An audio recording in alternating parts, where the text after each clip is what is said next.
नमस्कार, आप देख रहे हैं प्रदेश का नंबर 1 और सबसे भरोसेमंद news channel India news Haryana और मैं हूं आपके साथ आयुष चतुरांश।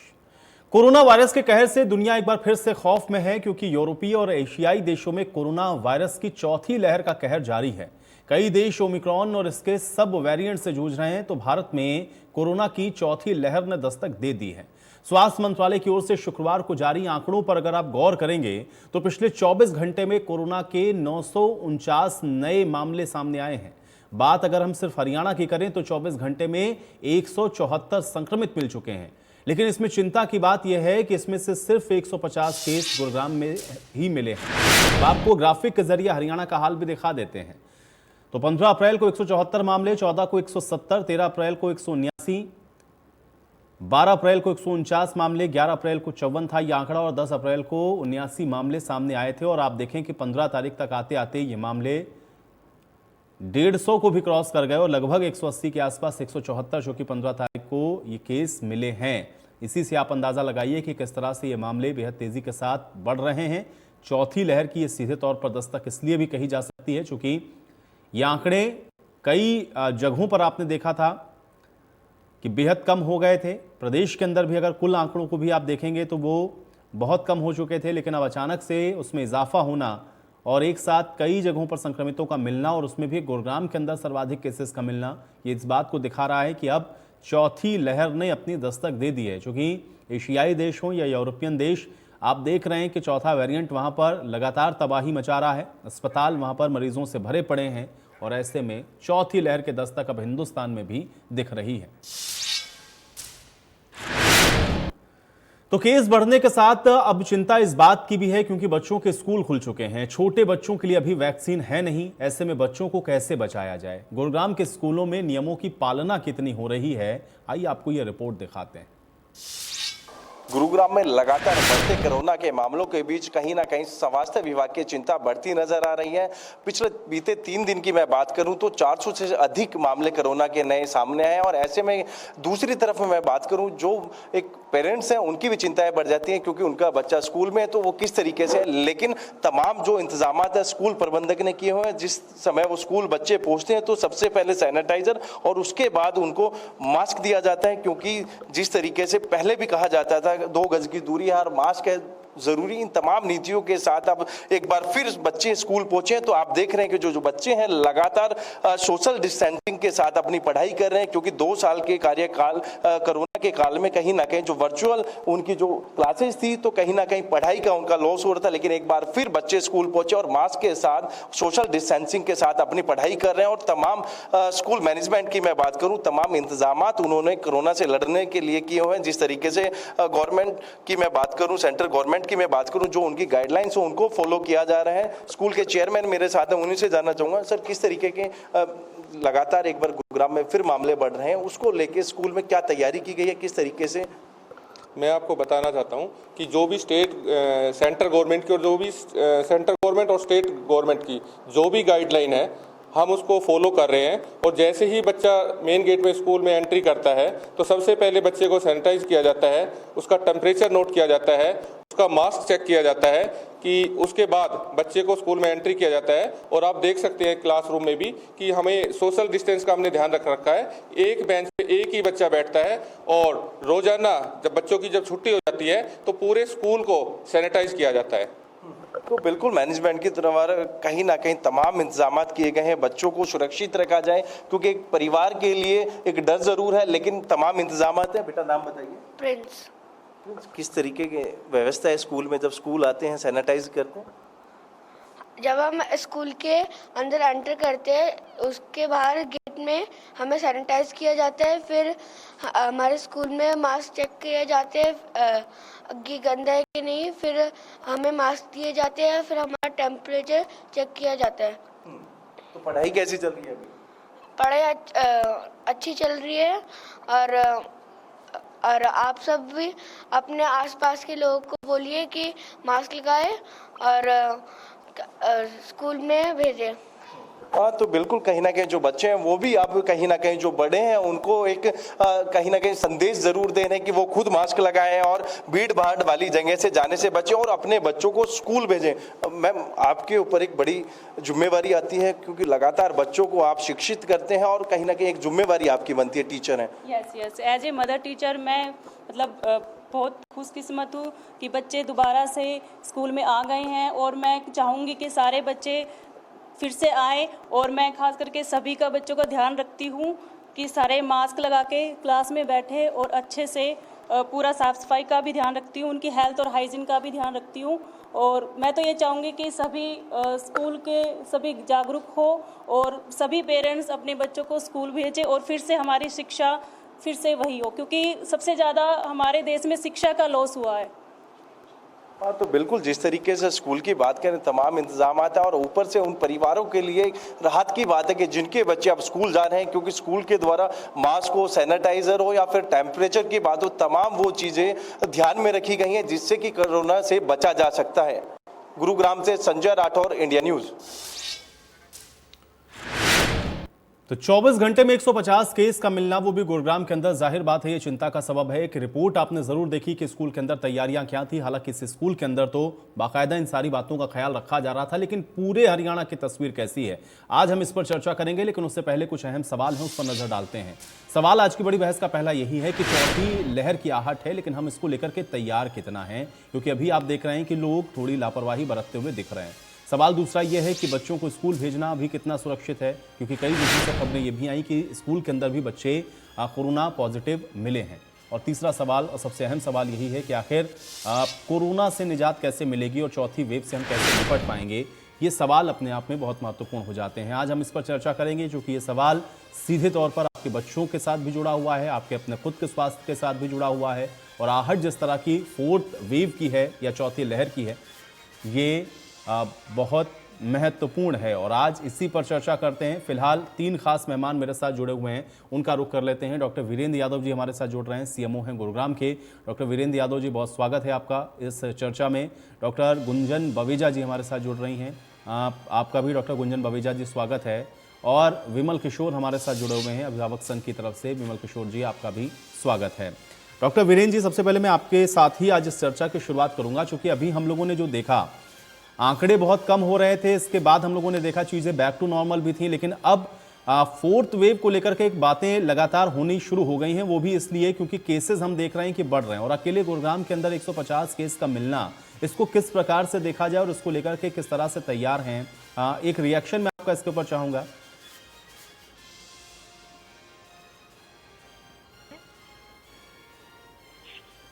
डॉक्टर वीरेंद्र यादव जी, आपको आवाज मिल रही मेरी?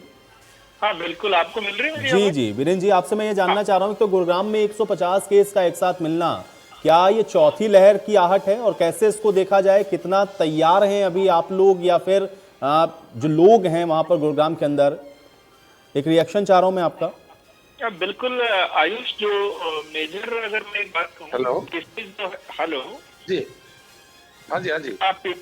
आप पिछले अगर 4-5 दिन से अगर मैं बात करूं आपको, तो जहां पहले 50 to 60 के बीच में केसेस थे, और अगर 1 अप्रैल की बात करूं तो 39 केसेस थे, और अब 150 पे, यानी 4 दिन पहले हमारे 129, 146, 147 और 150। अभी केसेस इसी के आसपास जरूर है, लेकिन डेफिनेटली 2-fold 3-fold राइज तो है ही केसेस की संख्या में। बाकी सारी बातें मैंने आपकी सुनी आयुष, और सभी से बात कर रहे हैं हम, ये देख के बेसिकली फोर्थ वेव की शुरुआत हो सकती है। इट्स टू अर्ली टू से, क्योंकि अभी हमने क्योंकि एक्सी वेरिएंट की भी बातें हो रही थी, मुंबई में केस भी मिला है, तो इसको ध्यान में रखते हुए हमने अभी जो इमेजेस करी, ऑफ कोर्स सैंपलिंग हम इंक्रीज कर ही रहे हैं। जो सबसे जरूरी बात थी कि जीनोम सीक्वेंस जानने के लिए हम सैंपल्स भेजे, और हमने ऑलरेडी जो है 12 तारीख को जीनोम सीक्वेंसिंग के लिए, यानी जिस दिन स्पाइक या ये हाइक आया था उस दिन हम भेज चुके हैं कि कल या परसों में या सैटरडे नहीं तो मंडे हर हाल में कोई नए वेरिएंट का पता चल जाना चाहिए अगर है। बट मेजोरिटी जो केसेस दिल्ली, एनसीआर या गाजियाबाद में आए हैं, और अभी तक जो दिल्ली और एनसीआर में अगर जीनोम सीक्वेंसिंग की बात करूं तो मेजोरिटी केसेस ओमिक्रॉन के ही हैं। भाई तो सुन।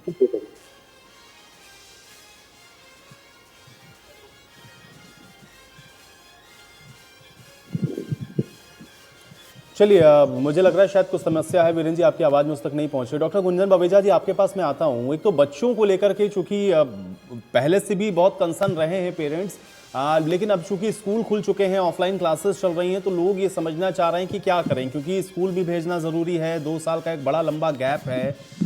कैसे ख्याल रखा जाए, जो कि बच्चों के साथ अभी दिक्कत इस समय ये भी है कि उनके लिए वैक्सीनेशन भी नहीं है। इसको आप किस प्रकार से देखती हैं और इसके लिए आप क्या सजेस्ट कर सकती हैं पेरेंट्स के लिए, डॉक्टर गुंजन बवेजा जी? हाँ जी। इसमें सबसे पहले मैं यही कहना चाहूँगी, इस चीज़ पे स्ट्रेस देना चाहूँगी जो बात आपने बोली है कि 2 साल में बच्चों की हर तरफ से पढ़ाई छोड़ के डेवलपमेंट में हमने बहुत चेंजेस देखे हैं। तो आज बच्चों का स्कूल खुलना बहुत इम्पॉर्टेंट है। कोविड है नहीं है, 4th वेव आती है नहीं आती है, बट स्कूल खुलना बहुत इम्पॉर्टेंट है और बच्चों का स्कूल जाना बहुत ज़रूरी है आज की डेट में। दूसरा, हमें यही ध्यान रखना है स्कूल भेजने के साथ साथ अपना ध्यान और बच्चों का ध्यान कैसे रखना है। 12 साल से ऊपर के लिए वैक्सीनेशन अवेलेबल है, तो जो बच्चे उस रेंज में हैं उनको डेफिनेटली वैक्सीनेट कराइए।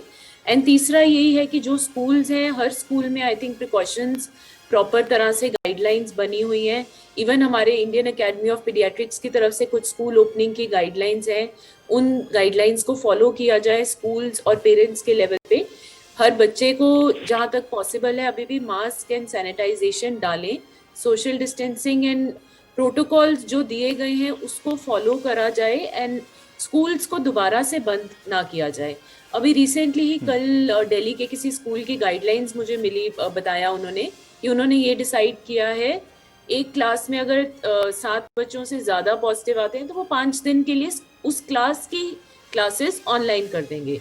जो इस तरह के छोटे मेजर्स अगर स्कूल अपने लेवल पे, अपने क्लासेस के लेवल पे लेंगे रादर देन टोटल बंद करने के, ये आई थिंक बहुत एक अच्छा आइडिया है, एक बहुत अच्छा स्टेप है। तो इस तरह के छोटे मेजर्स हमें लेके प्रिकॉशंस लेनी ज़रूरी है। स्कूल्स को क्लोज नहीं करना है, स्कूल्स ओपन ही रहना है।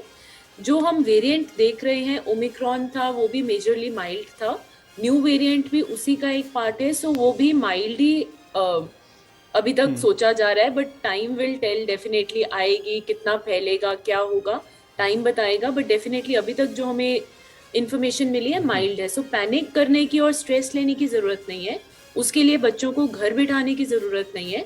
स्कूल्स ओपन हुए हैं, स्कूल्स रेगुलर जाना बहुत ज़रूरी है एंड वैक्सीनेशन जिस एज में हो सकती है, दोबारा से इस चीज़ को मैं स्ट्रेस करूंगी, अपने बच्चों की ज़रूर करा लीजिए।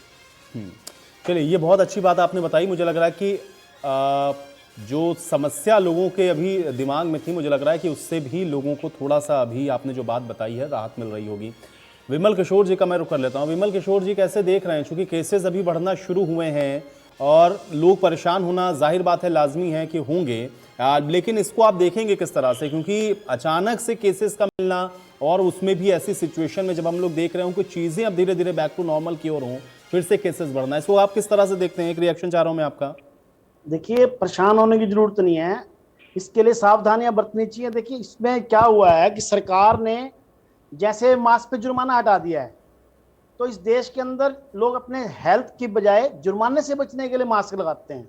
मैंने देखा है, मास्क अगर जुर्माना नहीं है तो लोगों ने मास्क लगाना छोड़ दिया है। अब हमारी सभी की नैतिक जिम्मेवारी बन जाती है, पहले तो जिस बच्चे को बुखार हो, खांसी हो, जुकाम हो, उसको स्कूल ना भेजें, नंबर 1। नंबर 2, जिनको अगर बड़े हैं जो बाहर निकलना भी चाहते हैं, जिनको बुखार है, खांसी है, वो मास्क लगा के निकलें। जुर्माने के चक्कर में, जुर्माना तो है नहीं, मास्क ना लगाएंगे तो दूसरे को भी खतरे में डालने वाली बात होगी। अपने स्वास्थ्य को देखें, ना कि जुर्माने को देखें। स्कूल के अंदर सभी प्रोटोकॉल का पालन करना चाहिए। स्कूल किसी भी हालत में बंद नहीं होने चाहिए। मैं आपको पिछले 2 सालों का बताऊं, बच्चे बिल्कुल टेंशन में हैं, बिल्कुल उनका डेवलपमेंट रुक चुका था, कुछ बच्चे तो डिप्रेशन में भी चले गए। तो स्कूल बंद करना कोई मतलब समाधान नहीं है, सिर्फ और सिर्फ जो लेकिन विमल किशोर जी, जो कि आप अभिभावक संघ की तरफ से, मुझे बताइए, क्योंकि पेरेंट्स का कंसर्न तो इस बात को लेकर के होगा, क्योंकि अगर बच्चा स्कूल जा रहा है या वहां पर पॉजिटिव होता है तो फिर पेरेंट्स के जहन में ये सवाल आता है कि कैसे भेजें उसको स्कूल। क्या आपको लग रहा है कि वो व्यवस्थाएं मुकम्मल हैं कि भेजा जा सकता है, इसमें कोई पैनिक होने की जरूरत नहीं? बिल्कुल बिल्कुल। अब ये मेरे को लगता नहीं इतनी खतरनाक बीमारी रह गई है। अगर मेरे को ऑप्शन देना चाहिए, अगर ऐसे अभिभावक जो स्कूल नहीं भेजना चाहते उनके लिए ऑनलाइन भी मतलब दोनों ऑप्शन होने चाहिए, ऑनलाइन भी कर दें, जो बच्चे जिनको लगता है हमारे बच्चों को दिक्कत है, जिनको टेंशन है, ना भेजें। वैसे मेरे हिसाब से अगर प्रोटोकॉल का सही पालन किया जाए और अभिभावक अच्छे से अपने बच्चों को देखें, अगर थोड़ा सा भी किसी को बुखार है तो स्कूल ना भेजें, उस एक से दूसरे को होना है, ऐसा तो होना नहीं। अगर आप सोचें मेरे बच्चे की पढ़ाई खराब हो रही है, नहीं मैं बुखार में ही भेजूंगी, तो वो सारे बच्चों को मतलब बीमार करने वाला काम हो जाएगा। इसलिए सरकार और प्रशासन और स्कूल संचालकों से मेरा निवेदन है कि बच्चों की पढ़ाई खराब ना हो, जैसे ऐसे बीमार बच्चों के लिए ऑनलाइन सुविधा भी दी जाए। जैसे मान लो इसका एक क्लास में 2 बच्चे 3 बच्चे बीमार हैं, वो सोचेंगे हमारे बच्चे पीछे हो जाएंगे, कंपटीशन का जमाना हो गया, बहुत ज़्यादा एक होड़ लगी हुई है नंबर पाने की, तो उसके लिए ऑनलाइन ऑप्शन भी देना चाहिए। सबसे मैं अभिभावकों से निवेदन करूंगा, किसी भी हालत में जिस बच्चे को जुकाम बुखार या थोड़े से भी लक्षण दिखें उसे स्कूल ना भेजें, वो औरों के लिए भी खतरा पैदा करेंगे, अपने लिए भी खतरा पैदा करेंगे। और जो जिनको बुखार है, कुछ भी प्रॉब्लम लग रही है, वो मास्क लगा के निकलें। ये ना सोचें अब तो जुर्माना नहीं है जी, हम तो मास्क नहीं लगाते। ये हमारे देश की बदकिस्मती है, हेलमेट भी जुर्माने से बचने के लिए लगाते हैं, अपनी सेफ्टी के लिए नहीं लगाते। इस देश में लोग अपनी सेफ्टी पहले देखें, अपने बच्चों की सेफ्टी देखें। कानून सब आफ्टर मैटर है, सबसे पहले जान है जहान है, अपने बच्चों का विशेष ध्यान रखना है। राम अवतार शर्मा जी भी हमारे साथ अब जुड़ चुके हैं प्राइवेट स्कूल एसोसिएशन की तरफ से। राम अवतार शर्मा जी, स्वागत है आपका इस चर्चा में। राम अवतार शर्मा जी, आपसे भी मैं ये जानना चाह रहा हूं, देखिए अभी यहाँ पर बैठे हुए एक पैनलिस्ट की बात आपने विमल जी की बात को भी सुना होगा, बाकी 2 डॉक्टर्स हैं हमारे साथ, उन्होंने अपनी अपनी बातों को रखा, लेकिन प्राइवेट स्कूल के अंदर कैसे इंश्योर कर पा रहे हैं, क्योंकि अभी जिस तरह से केसेस बढ़ना शुरू हुए हैं, बच्चों को अभी अभिभावकों ने बड़ा मन बना करके भेजना शुरू किया था, लेकिन अचानक से संक्रमण का बढ़ना या फिर बच्चों को लेकर के उनका कंसर्न होना, क्या स्कूल तैयार है इन चीजों के लिए? और इसके अलावा अभी विमल जी जो कह रहे थे कि अगर मान लिया कहीं कुछ केसेस हैं भी, तो उसके लिए फिर ऑल्टरनेटिव व्यवस्था क्या है आप लोगों की तरफ से? थोड़ा सा इसको अगर समझाएं आप, राम अवतार शर्मा जी। सबसे पहले तो मैं इंडिया न्यूज हरियाणा का धन्यवाद करना चाहूंगा कि एक ज्वलंत मुद्दा जो है, बच्चों की हेल्थ से रिलेटेड जो मुद्दा है, उसको इन्होंने उठाया है। मैं आपके माध्यम से पेरेंट्स से भी आग्रह करना चाहूंगा कि प्राइवेट स्कूल एसोसिएशन अपने डिस्ट्रिक्ट लेवल पे मीटिंग बुला के, और हमने अपने स्कूलों में, सब स्कूलों में ये कह दिया है कि आप सैनिटाइज और मास्क कंपलसरी है हमारे स्कूलों में। हम टेम्परेचर बच्चे का, हर बच्चे का, आज बीचे सरकार ने वापिस ले लिए अपने जो नियम थे, पर हमने अपने बच्चों को टेम्परेचर की हम चेक करके स्कूल में एंट्री करने देते हैं बच्चे को। और एक बेंच पे पहले हमारे 3 बच्चे बैठते थे, हमने प्रिकॉशंस रखते हुए एक बेंच पे सिर्फ 1 बच्चा हम बैठाते हैं। तो इस प्रकार की जो भी, और सैनिटाइज हर रोज हमारे स्कूल सैनिटाइज हो रहे, बच्चे स्कूल चले जाते हैं तो उसके बाद सैनिटाइज करवा देते हैं, दूसरे दिन बच्चे का टेम्परेचर चेक करके, बच्चे का मास्क, बच्चे का सैनिटाइज, सारी व्यवस्थाएं प्राइवेट स्कूल, अगर कोई पेरेंट्स नहीं कर पाता तो वो स्कूल अपनी तरफ से कर रहे हैं। मैं आपके चैनल के माध्यम से एक आग्रह पेरेंट्स से जरूर करना चाहूंगा कि आप पैनिक ना हो, पैनिक होने की जरूरत नहीं है, अपने बच्चे को सुरक्षित स्कूल में भेजें, पर स्कूल की जिम्मेवारी है कि आपके बच्चे को सुरक्षित हम घर भेज देंगे। तो मेरा ये पेरेंट्स से आग्रह है कि पैनिक ना करें, क्योंकि बच्चों का बहुत भारी नुकसान पिछले 2 साल में हो चुका है। ठीक है। सत्यव्रत शास्त्री जी भी हमारे साथ अब जुड़ चुके हैं, प्रवक्ता है भारतीय जनता पार्टी के। सत्यव्रत शास्त्री जी, स्वागत है आपका भी इस चर्चा में। सत्यव्रत शास्त्री जी, चूंकि अभी हम लोग देख रहे थे कि बहुत मुश्किल के बाद ऐसा लग रहा था कि जो हालात हैं वो काबू में आए, क्योंकि बहुत सारे जो नियम बनाए गए कोरोना को लेकर के उसमें भी ढील दी गई, लेकिन अचानक से फिर से केसेस का बढ़ना, चाहे हम बच्चों के लिहाज से देखें, बड़ों के लिहाज से भी देखें, हर तरफ अब दिख रहा है कि वो संक्रमण की जो रफ्तार है वो तेज होती हुई दिख रही है। सख्ती बढ़ाने पर या दोबारा से विचार करने पर आप लोग, अभी आपको लग रहा है कि इस पर एक बार दोबारा से सोचना पड़ेगा, क्योंकि केसेस बहुत तेजी के साथ बढ़ रहे हैं, स्पेशली गुरुग्राम के अंदर हम लोगों ने देखा कि केसेस सबसे ज्यादा हैं। कैसे इसको देख रहे हैं और कितना तैयार है सरकार इसको लेकर के? एक रिएक्शन चाह रहा हूं मैं आपका, शास्त्री जी। देखिए जी, निश्चित रूप से अभी जो 2-4 दिन पहले से आंकड़े आने लगे हैं, उस पर निश्चित रूप से सबकी चिंता होना स्वाभाविक है, और है भी, और होना भी चाहिए, क्योंकि पिछले अनुभव से हमें लगता है कि सावधानी से बड़ा और कोई दूसरी चीजें हमारे पास है नहीं। लेकिन इस बात के लिए हम आश्वस्त हैं कि जिस प्रकार का हमारे यहाँ टीकाकरण का जो एक बहुत बड़ी रफ्तार और बहुत जल्दी से हुआ है, उसने हमारे देश को इस संक्रमण से बहुत बड़ी मात्रा में बचाने का काम कर दिया है। अब विषय उन पर आता है जिनके पास अभी वैक्सीन पहुंच नहीं है, या उनके लिए बच्चों की वैक्सीन अभी बनी नहीं है। 12 साल और उससे ऊपर के बच्चों के लिए वैक्सीन तैयार है। तो सबसे पहले तो मैं आपके चैनल के माध्यम से ये अपील करूंगा ये 12 साल से ऊपर के जितने बच्चे हैं, पेरेंट्स, टीचर, सब लोग लगे इस बार में। ये सबका काम है, केवल एक उपलब्धता देना ये सरकार का काम है, लेकिन उसका इम्प्लीमेशन होना, सबको वैक्सीन हो जाना, ये सारे समाज और सारे देश का काम है। सब लोग लगकर इसमें, कोई टीचर, कोई अभिभावक या कोई सामाजिक कार्यकर्ता, राजनीतिक व्यक्ति, सबकी जिम्मेवारी है कि जो चीज उपलब्ध है हम उसको पहले कवर करें और फिर नीचे के विद्यार्थियों, बच्चों के लिए जैसे जैसे आगे बढ़ेगी खोज, उसके लिए जो टीका उपलब्ध होगा, तो जिस प्रकार से पहले दुनिया के अंदर भारत ने अपने नागरिकों को सुरक्षा चक्र देने का काम किया है, तो जैसे ही इसके अंदर वैज्ञानिकों को कामयाबी मिलती है तो भारत सबसे पहले दुनिया के बच्चों से पहले अपने बच्चों को सुरक्षा चक्र देने का प्रयास करेगा और करेगा निश्चित रूप से। जिस गति से हमने पहले काम किया है और एक सुरक्षा चक्र देश के बहुत बड़ी जनसंख्या को दे दिया है, तो अब आगे भी हम इसको लेकिन सत्यव्रत जी, क्या थोड़ा सा सख्ती बढ़ाने पर विचार है क्या सरकार का? क्योंकि अभी हम लोगों ने देखा कि अब मास्क को लेकर के भी लोगों ने ढिलाई बरतनी शुरू कर दी, क्योंकि चीजें अब उस तरीके से नॉर्मलाइज लग रही थी। लेकिन अब जिस तरह से फिर से एक बार दिख रहा है, क्योंकि आहट तो है, अब बढ़ जाएगा या क्या होगा इसको लेकर के अभी बहुत ज्यादा कुछ कहा नहीं जा सकता, लेकिन केसेस बढ़ते हुए अगर हम लोग देखें तो वो ग्राफ तो बढ़ता हुआ दिखता है। क्या सख्ती बढ़ाने की आवश्यकता आपको लग रहा है कि इस पर विचार किया जाना चाहिए? न विचार होगा और जल्दी होगा, और एक्सपर्ट्स के रिपोर्ट के साथ कि हमें प्रिकॉशंस कैसे कैसे लेना है, उसके स्टेप्स, और जल्दी। और मैं कहता हूँ जो चीजें हमारे सामने हमने देखी हैं कि मास्क का, सोशल डिस्टेंस का, हाथ धोने का, ये तो कैसे भी वेरिएंट होगा, कैसी भी स्थिति होगी, इन तीनों चीजों का उपाय और विकल्प दूसरा नहीं है। बाकी इन तीनों चीजों के ऊपर यदि हम दोबारा से फोकस करेंगे, और सरकार भी, मैं निश्चित मानता हूँ कि जल्दी एक्सपर्ट्स से इस पर बात चल रही है और उस वेरिएंट की पहचान भी कर रहे हैं, तो जैसे ही इसकी पहचान होती है उसका उपाय होगा। और जो ढिलाई दी थी, सब प्रकार की ढिलाई अब दे दी थी, हरियाणा में मार्क्स की भी छूट दे दी थी, लेकिन इसको 1-2 दिन के अंदर एक्सपर्ट से बैठ के और इसके ऊपर दोबारा विचार सरकार करेगी ही, ये निश्चित है। डॉक्टर वीरेंद्र यादव जी, क्योंकि हम लोग देख रहे हैं लगातार, और खासतौर से गुरुग्राम, जब भी हम लोग देखते हैं केसेस होते हैं तो सर्वाधिक केसेस मिलने का जो सिलसिला है वो गुरुग्राम के अंदर होता है। अभी फिर हमको वही ट्रेंड दिख रहा है। क्या एक तो सख्ती अभी आपको लगता है कि बढ़ाई जानी जरूरी है? आप अपने हिसाब से इसको किस तरह से देखते हैं? और दूसरा, वैक्सीनेशन को लेकर के भी क्या है? क्योंकि अभी भी हम लोगों ने देखा कि लोगों के अंदर बड़ी उदासीनता एक बार फिर से, क्योंकि जिनको बूस्टर डोज लगवाना है वो भी नहीं सोच रहे हैं कि उनको लगवाना चाहिए कि नहीं लगवाना चाहिए, सेंटर्स पर जाएं ना जाएं, तमाम तरह की बातें चल रही हैं। तो वैक्सीनेशन को लेकर के अभी क्या स्थिति है गुरुग्राम के लिहाज से, थोड़ा इसको बताएं। और क्या आपको लगता है कि अभी ये समय है कि कम से कम थोड़ी सख्ती करके इसको यहीं पर रोका जाए, नहीं तो अगर ये बढ़ेगा तो फिर और दिक्कत हो सकती है? बिल्कुल सवाल आ रही है पिछली जी बिल्कुल। तो चित्रांश में अगर बात दोबारा से पहले से बात करूँ, अगर राम अवतार जी और शास्त्री जी से और गुंजन और विमल जी से, सारी बात तो, पहली बात तो पैनिक होने की जरूरत नहीं। सबसे बड़ी बात जो बात कही है, स्कूल ओपन करने चाहिए, डॉक्टर गुंजन ने भी बिल्कुल ठीक कहा, कंटिन्यूटी रखने बहुत जरूरी है। और एक बात हम सब जो भूल गए, कोविड अप्रोप्रिएट बिहेवियर, वो बहुत जरूरी था। और अल्टीमेटली जो शाजिन बात कही, नैतिकता, अपनी नैतिक जिम्मेवारी हमें समझनी पड़ेगी। क्योंकि अब मैं आपको एक बात बताऊं, 2 चीजें मैं एक साथ बता रहा हूँ, शायद कुछ आपको कॉन्ट्राडिक्टरी भी लगे।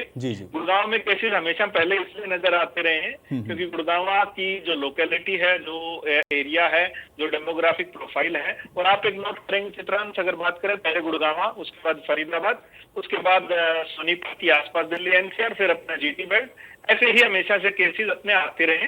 तो ये आहट हो सकती है चौथी वेव की, जो आपने बात कही, बिल्कुल। और एक इंटरेस्टिंग बात जो आपने वैक्सीनेशन के लिए कही, हर बार आयुष ऐसा होता है जब कोई ये घबराहट वाली स्वामी जी ने बात की, उस वक्त वैक्सीनेशन की फीस ऑटोमेटिकली बढ़ जाती है।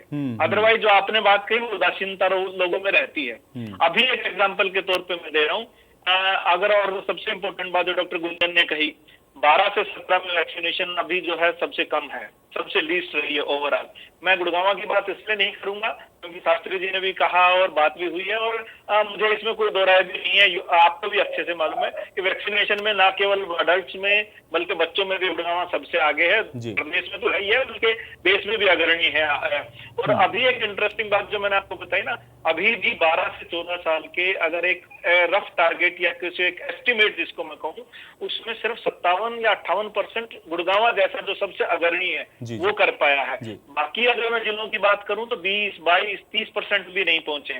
और चित्रांश, मैं आज आपके चैनल के माध्यम से एक बात जरूर कहना चाहूंगा, और लोगों ने, आप यकीन मानिए, हम पर लोगों ने इस किस्म की बातें उठाई कि WHO का एग्जाम्पल दिया या कोई और दिया, कोर्ट में गए कि बच्चों को वैक्सीन सुरक्षित नहीं, ये सारी बातें करी। लेकिन आज फिर वही वाली बात, जैसे हम सब कह रहे हैं, ये बहुत सुरक्षित वैक्सीन है। कोर्बेवैक्स जो अवेलेबल है, बच्चों को तुरंत देनी चाहिए, क्योंकि इस बार कंपैरेटिवली, मैं आपको फैक्ट्स के साथ बता रहा हूँ और चेता भी सकता हूँ, कंपैरेटिवली केसेस जहाँ पहले 4 से 6% के बीच में बच्चों के रहते थे, इस बार आप मान के चलिए ये 10% तक बच्चों को इफेक्ट कर सकता है। और रीजन वही है क्योंकि हमें वैक्सीनेशन बच्चों को तुरंत प्रभाव से 100% करनी चाहिए।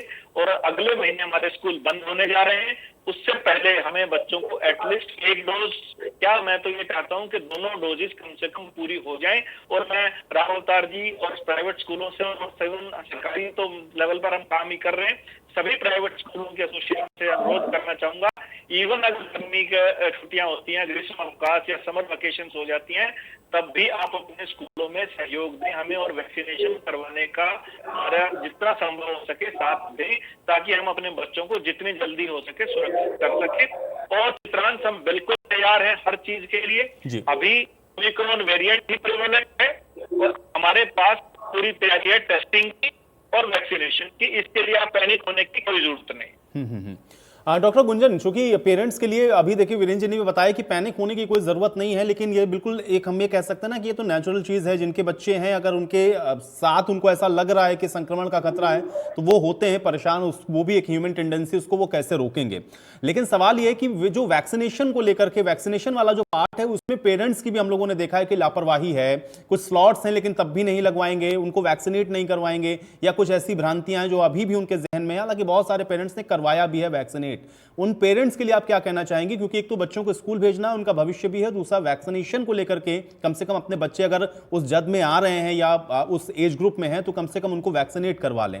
डॉक्टर गुंजन जी, आपके दोनों क्वेश्चन, सबसे पहले मैं वैक्सीनेशन की बात करूंगी।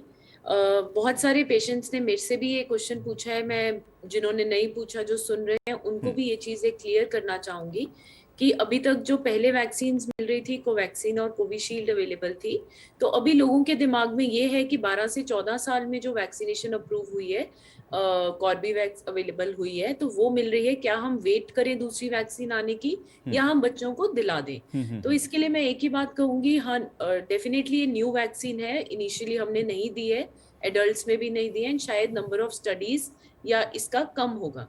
बट ये एक सब यूनिट प्रोटीन वैक्सीन है, जिस माध्यम से ये बनाई गई है वैक्सीन, उसके साइड इफेक्ट्स उस माध्यम के एज सच बहुत कम है। तो इसीलिए ये 12 to 14 ईयर्स में पहले अप्रूव किए रादर देन बाकी वैक्सीनेशन।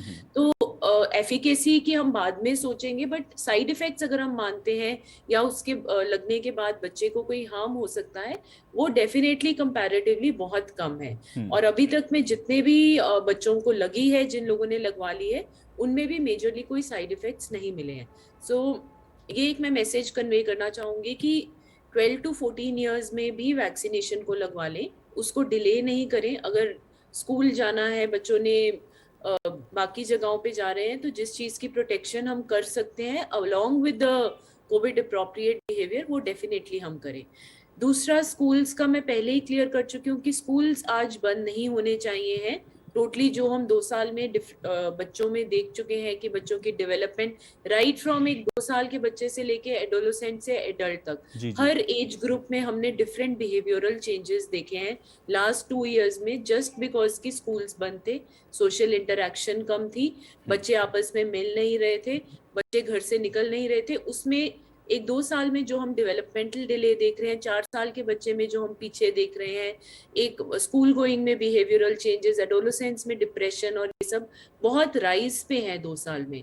और अगर आज स्कूल्स खुले हैं तो उसको बहुत पॉजिटिवली देखना चाहिए, और बिल्कुल स्कूल्स बंद नहीं होने चाहिए।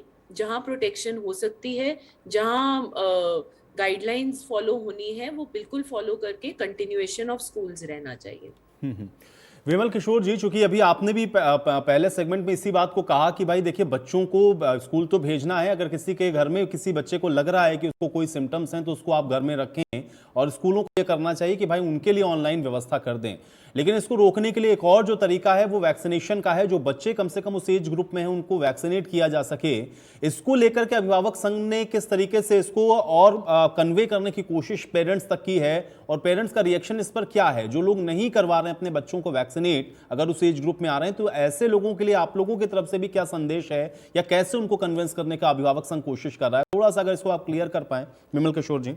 देखिए, हम अभिभावकों को कह रहे हैं कि आप वैक्सीनेशन कराइए, वैक्सीनेशन जरूरी है, लेकिन देखने में ये भी आया है कुछ अभिभावक व्हाट्सएप यूनिवर्सिटी के ज्ञान लेकर कहते हैं जी इससे बच्चे की डेथ हो रही है। मतलब अफवाहें जो फैल रही हैं उसको दरकिनार करना चाहिए जब तक कोई पुष्टि की खबर की पुष्टि ना हो। व्हाट्सएप यूनिवर्सिटी में तरह तरह की अफवाहें फैला जाते हैं। कुछ अभिभावक डरते हैं कि हम बच्चे को इंजेक्शन लगवाएंगे तो कोई साइड इफेक्ट हो जाएगा। ऐसा कुछ नहीं है। इन अफवाहों पे ध्यान ना दें। किसी जिम्मेदार व्यक्ति से बात कर सकते हैं, डॉक्टर से बात कर सकते हैं। व्हाट्सएप यूनिवर्सिटी पे ध्यान ना दें, लापरवाही बिल्कुल ना करें। अपने बच्चों को इंजेक्शन हर हालत में लगवाएं। इंजेक्शन लगाने के बाद रोग प्रतिरोधक क्षमता बढ़ती है बच्चे में, और इसके अलावा कोई नुकसान नहीं होने वाला।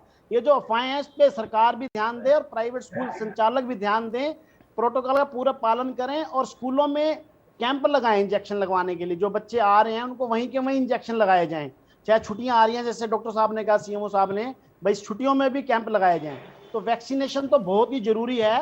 और इस पूरे एपिसोड में, इस कोरोना काल में सिर्फ और सिर्फ जानकारी और पूरी जानकारी ही एक बचाव है, सावधानी ही बचाव है। इसके अलावा कोई बचाव नहीं है। पूरी तरह से परेशान होने की बजाय, पैनिक होने की बजाय। लेकिन विमल किशोर जी, आपको लगता है कि स्कूलों के अंदर कम से कम वो व्यवस्थाएं हैं अब इस समय? क्योंकि पहले हम लोगों ने देखा सेकेंड वेव के अंदर या उसके बाद जब कोशिश हुई तो कई बार इसका विरोध भी पेरेंट्स की तरफ से किया गया कि अभी हम वो अपने बच्चों को भेजना नहीं चाहते, या व्यवस्थाएं होंगी नहीं, हमारा बच्चा संक्रमित होगा तो इसकी जिम्मेदारी कौन लेगा? अभी आपको लग रहा है कि स्कूलों के अंदर वो व्यवस्थाएं हैं कि हाँ बच्चों को भेजा जा सकता है, बस थोड़ा सा प्रिकॉशन रखने की जरूरत है? क्या अभिभावक संघ इसको इस तरह से देखता है या आप लोगों की सोच ऐसे है? बिल्कुल बिल्कुल। पहले जो स्थिति थी वो और तरह की स्थिति थी। लोगों को इंजेक्शन नहीं लगे थे, पैनिक हो रहे थे लोग, लोगों में भय था। अब ऐसा भय नहीं रहा, और स्कूलों ने भी अपने स्कूलों में अच्छे से इंतजाम किए हुए हैं। जैसे वो प्राइवेट स्कूल संचालक बता रहे थे, टेम्परेचर चेक कर रहे हैं। जब टेम्परेचर चेक कर लिया, खांसी जुकाम नहीं, उस बच्चे को आने दें। तो ये आपको कोरोना काल के साथ जीना ही पड़ेगा, कोरोना के साथ जीना ही पड़ेगा। और कोरोना के चक्कर में घर बैठ गए तो कोरोना से पता नहीं कुछ हो ना हो, बच्चों में विकार पैदा हो जाएंगे, बच्चों में डिप्रेशन और टेंशन पैदा हो जाएंगी, बच्चे डेवलप नहीं हो पाएंगे। इसलिए डरने की बिल्कुल भी जरूरत नहीं है। मैं सभी अभिभावकों से अपील करता हूं, आप इंजेक्शन लगवाएं, बच्चों को स्कूल भेजें। अगर किसी स्कूल में प्रोटोकॉल का पालन नहीं हो रहा तो उसके लिए सीएमओ से शिकायत कर सकते हैं, डीसी को शिकायत कर सकते हैं। पर ऐसा मेरे को लगता नहीं कि निजी स्कूलों में ऐसा प्रोटोकॉल का पालन नहीं हो रहा। अगर किसी स्कूल में नहीं होगा तो स्कूल का भी नुकसान है, बच्चों का भी नुकसान है।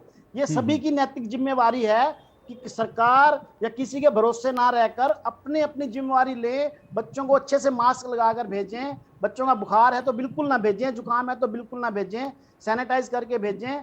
तो ये चीजें अपनाकर हम स्कूल भेजें। और स्कूल को तो किसी भी हालत में बंद नहीं करना। हमने देखा स्कूल बंद होने से बच्चों को बहुत ही ज्यादा नुकसान हुआ है, बहुत ज्यादा नुकसान है। इससे बचने के लिए स्कूल बंद नहीं करने चाहिए, प्रोटोकॉल का सारा पालन करना चाहिए और लापरवाही नहीं करनी चाहिए। बिल्कुल। राम अवतार जी, देखिए एक बात तो यहाँ पर कही गई पैनलिस्ट की तरफ से कि भाई प्राइवेट स्कूल को भी कम से कम इस मुहिम में जुड़ना चाहिए ताकि वैक्सीनेशन वाले पार्ट में आप लोगों की भूमिका भी थोड़ी अच्छी हो जाए।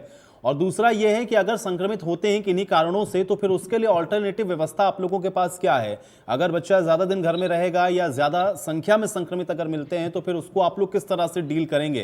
क्या उनके लिए कोई ऑल्टरनेटिव व्यवस्था या ऑनलाइन क्लास या उनके लिए अलग से क्लास, कैसे इसको आप लोग ने प्लान किया है? मैं थोड़ा सा इसको समझना चाह रहा हूं। देखिए, हमने अभी एक प्लानिंग की है। थोड़ा सा अवेयरनेस की कमी है पेरेंट्स में। पेरेंट्स थोड़े से अवेयर नहीं है।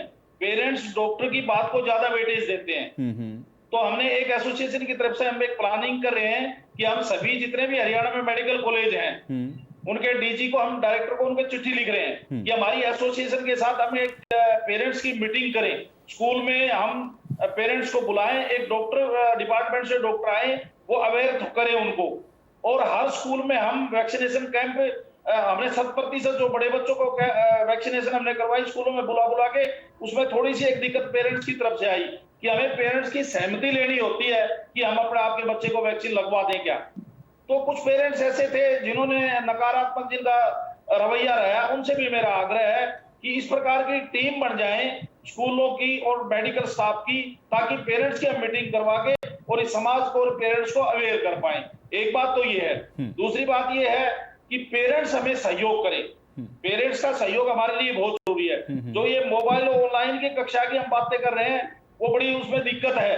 अभी बच्चे मोबाइल के इतने एडिक्टेड हो गए थे, अब उन बच्चों को मुख्य धारा में लाने के लिए बहुत सारी एनर्जी हमें लगानी पड़ रही है। बहुत सारे पेरेंट्स के फोन आते हैं कि बच्चा कह रहा है कि मैं तो मोबाइल पे पढ़ूंगा, मैं स्कूल में नहीं जाऊंगा। तो ये जो दिक्कत आ रही है, जो डेवलपमेंट बच्चे की रुक रही है, मानसिक बच्चे का जो विकार हो रहा है, इस प्रकार की चीजें ये ऑनलाइन से तो बचना चाहिए। प्रोटोकॉल से WHO की गाइडलाइन के अनुसार हेल्थ डिपार्टमेंट के सहयोग से हम एक अवेयरनेस पूरे हरियाणा में अवेयरनेस कैंप लगाएं, वैक्सीनेशन कैंप लगा के पेरेंट्स को जागरूक करें, अभिभावकों को जागरूक करें, बच्चों के दिमाग से ये भय निकालें। हम टीचर पेरेंट्स मीटिंग करें, हम बाल सभाओं में इस प्रकार का बच्चों को समझाएं, ताकि वैक्सीनेशन ज्यादा से ज्यादा हो और WHO के और हेल्थ डिपार्टमेंट की जितनी भी गाइडलाइन आती है प्राइवेट स्कूल उनका पालन करें, ताकि इस बीमारी को रोका जा सके आगे बढ़ने से। सत्य शास्त्री जी, देखिए जब चीजें परिस्थितियां हम ये देखते हैं कि ठीक है तब तो सब कुछ बढ़िया है, लेकिन जैसे ही परिस्थितियां बिगड़ना शुरू होती हैं सारा ब्लेम अल्टीमेटली गवर्नमेंट के ऊपर होता है।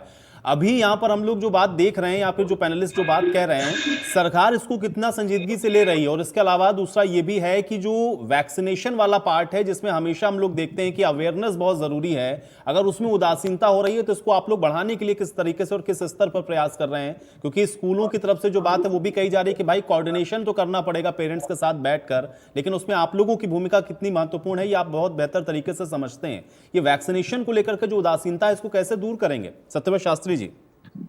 देखिए जी, सबसे कमजोर कड़ी जब ऐसा कोई स्थिति आती है तो सरकार के ऊपर ही आती है। उदाहरण एक मिलेगा, लेकिन मीडिया के माध्यम से, सोशल मीडिया के माध्यम से वो पैनिक पूरे देश को, पूरे प्रदेश को कर देता है। तो वो तो रहता है, लेकिन जैसा मैंने पहले कहा और सभी पैनलिस्ट और सब लोग इस बात पर सहमत हैं कि जिन जिन अवस्था के लिए हमारे पास वैक्सीन उपलब्ध है उसको प्राथमिकता से, आवश्यकता पूर्वक, मैंडेटरी करके और हम इसको करें। और क्योंकि जब डॉक्टर कह रहे हैं, सरकार कह रही है, एक्सपर्ट्स देश दुनिया भर के कह रहे हैं कि किसी बच्चे को किसी प्रकार का कोई साइड इफेक्ट नहीं होगा, और मान लो थोड़ा बहुत होता भी है दिन दो दिन के लिए, तो उसकी व्यवस्थाएं भी डॉक्टर्स के पास रहती हैं। मैं स्वयं कहता हूं, मेरी धर्मपत्नी को पीछे कोरोना हुआ इसलिए कि उसको वैक्सीन हो, लेकिन हमने उसको ऐसे नहीं रखा, उसके पूरी प्रॉपर उसकी व्यवस्था करके और उसको वहां से कोरोना से बाहर हम लेकर आए। तो ये कहीं कहीं हो सकता है, लेकिन वो ऐसा नहीं होता कि उसके कारण से कोई ऐसी कैजुअलिटी हो जाए कि जिसको हम कोई व्यवस्था ना कर सके। वीरेंद्र जी बहुत अच्छे से गुड़गांव को पिछले सारे कोरोना काल में जो बेहतरीन व्यवस्था रखी, और हरियाणा के सबसे एक्सपर्ट्स डॉक्टर्स में से हैं, और डॉक्टर साहब की अनेक बार हमने टीवी डिबेट्स के ऊपर और व्यक्तिगत भी बातचीत में लगा कि गुड़गांव को देश दुनिया के सबसे आगे रखने में बड़ी भूमिका है। तो न केवल वैक्सीन के आधार पर, बल्कि एक्सपर्ट्स के आधार पर भी, जन जागरण के आधार पर भी सब प्रकार से वो किया है। तो और डॉक्टर साहब ने अभी आप सबके सामने कहा भी है, तो मैं आपके चैनल से फिर एक बार ये बात आग्रह करूंगा कि डॉक्टर वीरेंद्र जी से एक बिल्कुल ऑथेंटिक और पूरी मजबूती के साथ जो मेडिकल साइंस कहता है, जिस बात के लिए कहता है और जिस भाषा में कहता है, उसको हम एक बार फिर दोहरा दें। डॉक्टर्स भी बैठे हैं, सब बैठे हैं, पेरेंट्स के रूप में भी है, पेरेंट्स के रूप में एक व्यक्ति बैठे हैं, लेकिन हर बच्चे का एक पेरेंट्स है, लेकिन हम केवल सिंबॉलिक रूप से भाई साहब को सुन रहे हैं। लेकिन फिर भी जितना सरकार के स्तर पर, मीडिया के स्तर पर, स्कूल के स्टाफ की तरफ से, चाहे बाल सभाएं हैं या क्लास टीचर है, क्लास टीचर का भी बहुत बड़ा भूमिका होती है। बच्चा जो है माँ बाप की ना माने, लेकिन क्लास टीचर की बात को वो छोड़ नहीं सकता। तो प्राइवेट एसोसिएशंस के माध्यम से भी मैं कहना चाहूंगा कि अब ये जो छोटी उम्र है, इसमें बच्चा क्लास टीचर के ऊपर बहुत भेद करता है। तो आप उसको क्लास टीचर्स के माध्यम से रोज प्रतिदिन एक बार इसके बारे में 2 मिनट का, यदि पहले पीरियड में ये बात हो जाए, तो वो इसको ज्यादा अच्छे से बच्चे के साथ इस बात के लिए तैयार कर लेंगे कि हमें वैक्सीन लेनी चाहिए। एक उपाय तो मेरे दिमाग में ये आता है। दूसरा, सरकार के स्तर के ऊपर जबरदस्ती तो किसी के लिए नहीं कह सकता, हाई कोर्ट और सुप्रीम कोर्ट सब मना कर चुके, लेकिन जब एक्सपर्ट्स कहेंगे और आवश्यकता महसूस होगी तो सब लोग जानेंगे, पहचानेंगे। और मुझे लगता है कि हमारे पास चुनौती 12 से नीचे के बच्चों की है कि उनकी वैक्सीन नहीं है, लेकिन जो उपलब्ध है, और जैसा वीरेंद्र जी ने आंकड़े बताए कि देश दुनिया में सबसे आगे रहने वाला गुरुग्राम ही अभी 50-55% तक पहुंचा है, तो बाकी में बहुत बड़ी दिक्कत है। तो इसमें वो ये वर्ग जो है वो टोटल का टोटल लगभग आप मानो कि 99% स्कूल के पास है। इस उम्र का बच्चा 12 से और 14-15 साल की उम्र तक का टोटल बच्चा, ऐसा कोई बहुत कम बच्चे होंगे, 1% में तो मैं ज्यादा बता रहा हूँ, जो स्कूलिंग से बाहर होगा। तो स्कूल की बड़ी भूमिका इसके अंदर लगती है कि वो अपने टीचर्स के माध्यम से, अपने जागरूकता अभियान के माध्यम से, डॉक्टर्स की टीम, जैसा कहा कि डॉक्टर्स की टीम स्कूल में आ जाए, तो मैं समझता हूँ कि स्कूल में भी आ जाएंगे, लेकिन स्टाफ के साथ बैठकर डॉक्टर्स का एक आधे घंटे का इंटरेक्शन हो जाएगा। तो जो बात क्लास टीचर कह सकता है, बच्चे को मनवा सकता है, उससे बड़ा कारगर हथियार कोई नहीं होगा। इस पर हम सबको विचार करना चाहिए, और जैसे जैसे स्थिति आती है उसको हम बेहतर तरीके से अपने सुरक्षित रखेंगे, ये सरकार की ओर से मैं आश्वासन देता हूं। डॉक्टर वीरेंद्र यादव जी, एक सवाल अभी मुझे भी एक पेरेंट्स की तरफ से भी पूछा गया और थोड़ा वर्किंग है, तो वो ये भी जानना चाह रहे हैं, बूस्टर डोज को लेकर के सवाल हैं लोगों के जहन के अंदर, और वो ये समझना चाह रहे हैं कि बूस्टर डोज उनको लगवानी चाहिए, कब लगवाएं, ना लगवाएं, क्या है, क्या प्रोसीजर है उसका, थोड़ा सा समझना चाह रहे हैं। अगर इसको आप थोड़ा बेहतर तरीके से बता पाएं डॉक्टर वीरेंद्र यादव जी। बिल्कुल आयुष, लेकिन इससे पहले मैं 1 मिनट और लूंगा। अभी विमल जी ने जो बात कही और हमारे शास्त्री जी ने जो बात कही, उस बात पर डॉक्टर गुंजन की बात तो हुई। सबसे पहली बात तो व्हाट्सएप यूनिवर्सिटी से बिल्कुल दूर रहना चाहिए विमल जी, मैं आपकी बात से सहमत हूँ। दूसरी एक बात, अल्टीमेटली आयुष, अगर पिछली डिबेट की शास्त्री जी आपने बात कही तो याद होगा, मैंने कहा था अल्टीमेटली पेंडेमिक की एक लाइफ होती है, एंडेमिक में कन्वर्ट होने जा रहा है। अब आप केसेस एक पर्टिकुलर एरियाज में ज्यादा देखेंगे, पूरी कंट्री या वर्ल्ड वाइड साइड केसेस ना मिले, और इसी वजह से भी हमने कुछ गाइडलाइंस गवर्नमेंट ने चेंज की हैं, जिसमें हमने टेस्टिंग के टाइम चेंज किया है, किस वजह से टेस्टिंग करनी चाहिए, क्राइटेरिया चेंज किया है। 5 दिन के बाद हम आपको, अगर मैं कहूँ आपको ठीक डिक्लेयर कर देते हैं या फिट डिक्लेयर कर देते हैं। लेकिन विमल जी की बात बिल्कुल सही है, डॉक्टर गुंजन ने कहा, जो बात वही है कि हमें अपनी नैतिक जिम्मेवारी समझकर कोविड अप्रोप्रिएट बिहेवियर और मास्क के साथ रहना पड़ेगा, स्कूल कॉलेजेस में जाना पड़ेगा। अब आपकी मैं बूस्टर डोजेस की मैं बात करूँ, 60+ से ऊपर हमने वैक्सीनेशन बूस्टर डोजेस के लिए सभी के लिए अलाउ कर दिया है। जो पहले अगर आपके साथ कोमोर्बिड कंडीशन थी, यानी blood pressure, hypertension, heart disease acceptor था, तो उनके लिए अब सभी के लिए ओपन कर दिया है। और 18 से 59 साल के बीच में भारत सरकार और हरियाणा सरकार ने बूस्टर डोजेस सभी के लिए अलाउ जो करी है, वो प्राइवेट संस्थाओं में 386 रुपीज फाइनल प्राइस इसका कुल मिलाकर है, 225 प्लस जीएसटी और 150 रजिस्ट्रेशन चार्ज मिलाकर तो सभी जगह अलाउ कर दी गई है। और बच्चों की वैक्सीनेशन सिर्फ हमारे पास अवेलेबल है, और उस वैक्सीनेशन के लिए हमने अभी सभी स्कूलों से अनुरोध किया है या प्राइवेट हॉस्पिटल से अनुरोध किया है, अगर आप अपने कैंप्स लगाएंगे हम आपको वैक्सीनेशन वहां आकर करने के लिए तैयार हैं। इसलिए 12 से 17 साल के बच्चों को, 18 से 59 को भी बूस्टर डोज, और 60+ की तो बूस्टर डोज पहले से अवेलेबल है।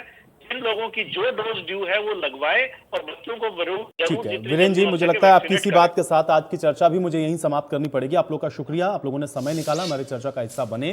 तो जो बातें यहाँ पर पैनलिस्ट की तरफ से और स्पेशली डॉक्टर ने कही हैं, वो आपको अपने जहन में रखना है। पैनिक होने की जरूरत नहीं है, लेकिन प्रिकॉशन यानी कि सावधानी रखना उतना ही जरूरी है। आज बड़ी बहस में मेरे साथ फिलहाल इतना ही।